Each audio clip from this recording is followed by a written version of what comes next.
Well, welcome back. Well, our next guest has been described as funny, fiery, intelligent, larger than life, and that he plays with such emotion. So anyone who loves any type of music is going to just fall in love when you hear this performer perform. And he is joining us via Skype this morning. I want to say good morning to Amit Peled. Good morning, Amit. How are you? Good morning. Good morning. How are you? We are fine. We are honored to have you with us. You are... I'm honored to be with you. It's the first time in my life I'm doing a Skype interview. It's really weird, but it's kind of fun. But you're looking good.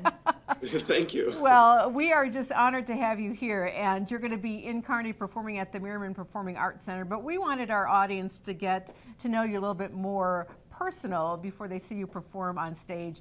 And I love the story, Amit, of when you first decided, you know, I'm going to pick up the cello and start playing. You were just 10 years old. Tell us about that. Yes, well, I was 10 years old. I was really into basketball. I was really a basketball player. I loved it, played every day. But I grew up in a tiny kibbutz in Israel, and everybody had to pick up an instrument in the 4th grade. Oh, okay. And luckily, under our classroom was a music room, and there was a girl who played cello. And she was 14 and I was 10, and I just didn't dare talking to her. It was just not heard of for a 10-year-old boy to come up to a 14-year-old girl. But I was really in love with her. This was my first love. Aww. And I was looking through the window and thinking of ways and plans how I can get close to her. And then I figured, you know what? Maybe I'll start to play the cello.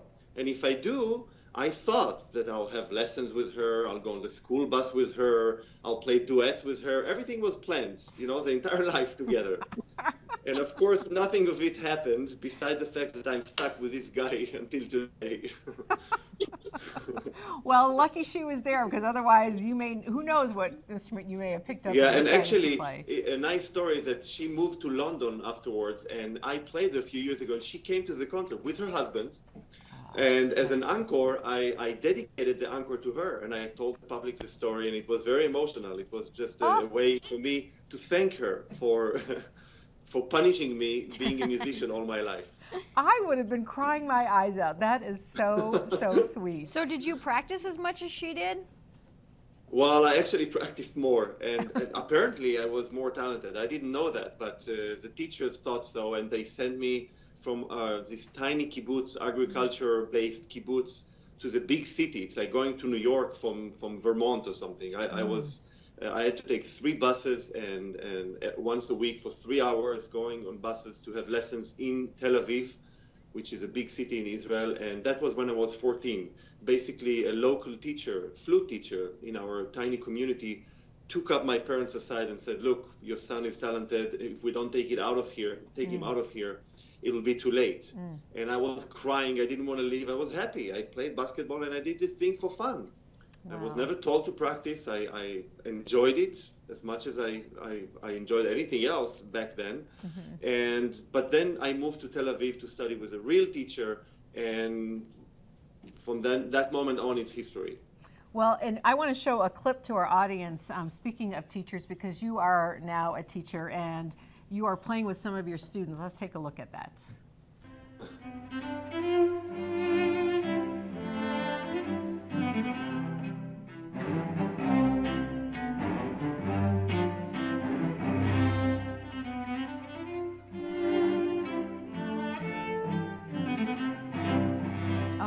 Tell us how fortunate those students are to have you, Amit. To tell us about those students that were behind you playing there.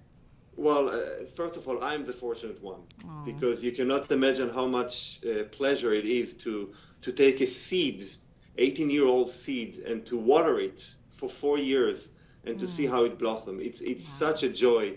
And now I'm talking to you while I'm on tour as a performer, not as a teacher, and I truly miss them. And in fact, to be honest, I forced all 16 of them to send me videos, short videos, so I can see and give them comments even while I'm on tour. This is something that is really important for me. I play so late, and I had to analyze everything rather than to imitate. The stage of imitation didn't exist for me because I started late playing the cello. So I just love the interaction, the communication, the dynamic, the energy with students, especially in university level. And the biggest joy for me is to just take the good ones, like those 6 behind me on stage, and to simply play with them, not to talk to them, not to just tell them what I'm doing and how to do, is to put them in real time and to tell them, okay, let's make music together. And if you want, initiate it, take me to where you want to take us. Wonderful. The music. Well, And it's a great joy. It's so much fun. And being a parent, I can only compare it to having my own kids. And what's wonderful is in those 6 players, I think 3 of them are former students. They're not anymore my students. They did study with me, but now they went on in their life.